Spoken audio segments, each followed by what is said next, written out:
Hello students, आज के class में आप सभी व्यूअर्स का एक बार फिर से हार्दिक स्वागत है। स्टूडेंट्स, आज हम कक्षा 10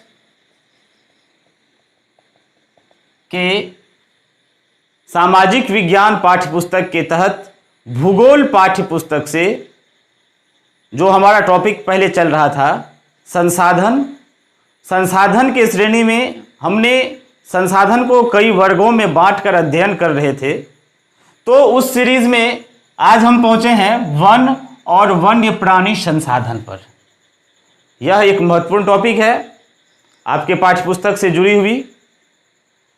इस संसाधन के तहत जो हमारे पाठ्यक्रम में, जो हमारे पाठ्यपुस्तक में विषय वस्तु को समेटा गया है, एक बार हम लोग उसको जानने का प्रयास कर लेते हैं। तत्पश्चात हम उसके विषय पर बारी बारी से चर्चा करने का प्रयास करेंगे। इस सेशन में जितने सारे टॉपिक्स आएंगे हम उस पर एक छोटा छोटा क्लिप आपको देने का प्रयास करेंगे। क्योंकि लंबा चला जाता है तो आप लोग उस पर ज़्यादा इंटरेस्ट नहीं लेते, इसलिए हमने प्रयास किया है कि अब छोटे छोटे टॉपिक दे करके उसको सहज और सरल तरीके से आपको बताने का प्रयास किया जाए, ताकि आप उसको सही तरीके से वॉच करके, सही तरीके से देखकर उस पर अपना मंथन करेंगे और उसे अपने पास संजो कर रखेंगे। तो आइए, इस वन और वन्य प्राणी संसाधन से जो वस्तुओं को समेटा गया है वो क्या है, एक बार हम लोग उस पर नज़र डाल लें। सबसे पहले इस चैप्टर में हम लोग जानेंगे वन की परिभाषा और छोटे मोटे कुछ उसका हम परिचय लेंगे। उसके बाद जैसा कि और भी चैप्टर में आता है कि बहुत सारी चीज़ों का एक बार डिवीजन क्लासिफिकेशन चलता है, तो यहाँ भी वनों का प्रकार, विभिन्न प्रकार के वनों का हम लोग अवलोकन करेंगे। उसके बाद जो बहुत महत्वपूर्ण टॉपिक है और इससे बहुत ज़्यादा प्रश्न आता भी है, आप इस टॉपिक को ज़्यादा समझने का प्रयास करेंगे, ये वन का पर्यावरणीय महत्व क्या है, पर्यावरण पर इसका क्या असर पड़ता है, तो हम उसको जानने का प्रयास करेंगे। इसके बाद की श्रृंखला देखी आ रही है वन्य जीव से। क्योंकि वन और वन्य में जो जीव रहते हैं, जिसे वन्य जीव या वन्य प्राणी कहा जाता है, ये दोनों साथ साथ चल रहा है। तो यहाँ तक हमने वन को कवर किया। अब उसके बाद जो वन्य जीव है, वाइल्ड लाइफ है, उसको आगे बढ़ाने का प्रयास किया जा रहा है। तो यहाँ वन्य जीव की हम परिभाषा देखेंगे। वन्य जीवों में वर्तमान समय में कुछ कमी आ रही है, तो इसको उठाने का प्रयास किया गया है, वन्य जीवों के ह्रास के कारण। इसके बाद विश्व स्तर पर एक संस्था कार्य कर रही है जिसका नाम है IUCN।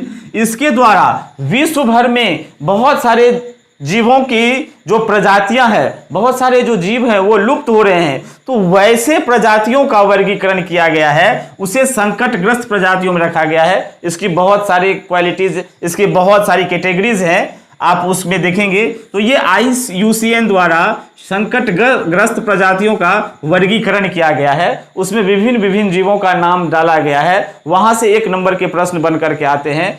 तो इसको भी जानने का यहाँ प्रयास किया गया है। फिर वन्य जीवों के संरक्षण के लिए आजकल बहुत सारे उपाय चल रहे हैं, तो उसको जानने का प्रयास करेंगे।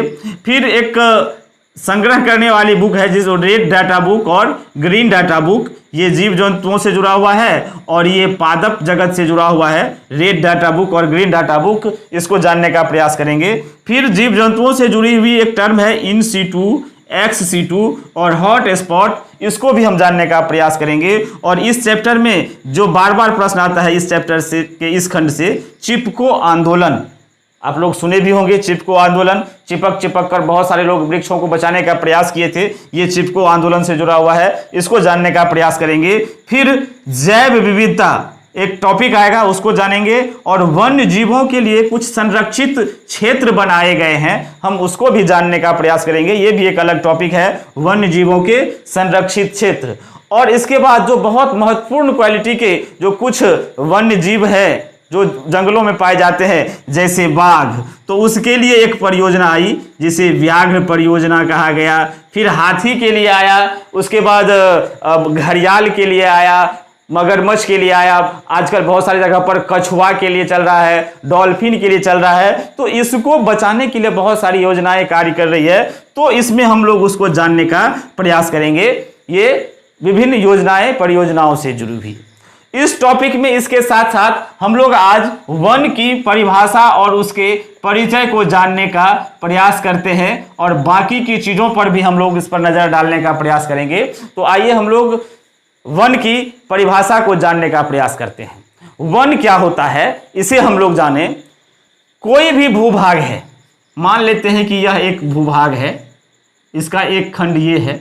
यहां पर जब अपने आप स्वतः बिना हमारे किसी प्रयास से, हम मनुष्य हैं, हमारा हस्तक्षेप कहीं ना कहीं होते रहता है, लेकिन पृथ्वी के इस जिस किसी भी भूभाग पर भूमि का कोई हिस्सा होगा और वहां मानव कोई क्रियाकलाप नहीं करेगा और यहां विभिन्न प्रकार के पेड़ पौधे अपने आप स्वतः ही उगाएंगे और वो पलने बढ़ने लगेंगे और विकसित होने लगेंगे, तो ये क्षेत्र जो है ये क्या कहलाएगा? ये वन कहलाएगा, फॉरेस्ट कहलाएगा। तो इसका परिभाषा क्या हम लोग जान लिए कि पृथ्वी का वह भूभाग या वह विस्तृत भूभाग जहां पेड़ पौधे स्वतः ही उग जाए और स्वतः ही विकसित होकर क्या हो, वो आगे बढ़े, वो क्या कहलाएगा? वन कहलाएगा। तो वैसा भूभाग जहां बिना किसी मानवीय हस्तक्षेप के पेड़ पौधे या वनस्पतियां स्वतः उगकर पालन पोषण अपना करे, वह विस्तृत क्षेत्र क्या कहलाएगा? वह वन कहलाएगा। लेकिन यहां पर एक टर्म और जान लेना जरूरी है। वन से जुड़े हुए टर्म में ही एक टर्म आ जाता है वानिकी। तो यहां पर क्या होगा? यहां पर पेड़ पौधे स्वतः नहीं उगेंगे, यहां मानवीय हस्तक्षेप होगा। यहां पर क्या होगा? यहां मानवीय हस्तक्षेप होगा। अर्थात जब मनुष्य के गतिविधियों द्वारा, अर्थात मनुष्य किसी पृथ्वी के या किसी जमीन के हिस्से पर, किसी टुकड़े पर मनुष्य के द्वारा क्या किया जाए? पेड़ पौधे लगाया जाए और उसका विकास कराया जाए, तो वह क्षेत्र क्या कहलाएगा? वहां जो पेड़ पौधे लगेंगे वो क्या कहलाएगा? वानिकी कहलाएगा। तो वन और वानिकी में अंतर आ गया कि वन क्या हुआ? यहां पर पेड़ पौधे क्या हुए? स्वतः उगे, स्वतःपन पे, और उसका विकास भी स्वतः हुआ। वहां हमने उसको कोई चारा पानी देने का कोई प्रयास नहीं किया, उस पर हम क्या कहते हैं, वो स्वतः ही प्राकृतिक हवा से, प्राकृतिक रोशनी से, प्राकृतिक जल से वो अपने आप को मेंटेन कराया, सस्टेन कराया। यहां पर वानिकी में क्या हुआ? यहां हमने उसके ऊपर, जैसे मान लेते हैं कि हम बहुत बड़े प्लाट में क्या किए, हमारा ये बड़ा सा प्लाट था, हम इसमें जो है इसका चारों से घेराबंदी करके यहाँ हम विभिन्न किस्म के पेड़ पौधे लगाए, इस पर हम बार बार देख रेख निगरानी करते हैं, निराई गुड़ाई करते हैं, उसको सिंचाई करते हैं, तो ये हमारा क्या हो जाएगा? वानिकी हो जाएगा। क्यों? कि यहाँ पर हम बार लगाए, चारों तरफ से इसका घेराबंदी किया, लाइन में पंक्ति में हमने क्या किया? पौधे लगाए, आम का पौधा, फलदार या लकड़ी वाले कोई भी किसी भी प्रकार के वृक्ष लगाए, वो क्या कहलाएगा? वानिकी। तो यहां पर एक टर्म आ जाता है, ये ध्यान रखिएगा। यहां आपके लिए एक प्रश्न भी आ रहा है कि वन और वानिकी में क्या अंतर है, यह भी प्रश्न कई बार आता है। तो वन और वानिकी के अंतर को आप यहां से लिखने का प्रयास कीजिएगा। अब आइए वन से जुड़ी हुई कुछ बहुत महत्वपूर्ण बातें हैं, इसको हम लोग जानने का प्रयास करें। तो वन से जुड़ी हुई महत्वपूर्ण बातें ये है कि वन के मामले में भारत का विश्व में 10वां स्थान है। भारत का विश्व में 10वां स्थान है। किस मामले में? वन के मामले में। वन का जो विकास हो रहा है वो सबसे ज्यादा चीन में हो रहा है और दूसरे स्थान पर हम भारत हैं। किसी भी देश के भूभाग पर कहा गया है कि उसके 33% भाग पर पर्यावरण की दृष्टि से क्या होनी चाहिए?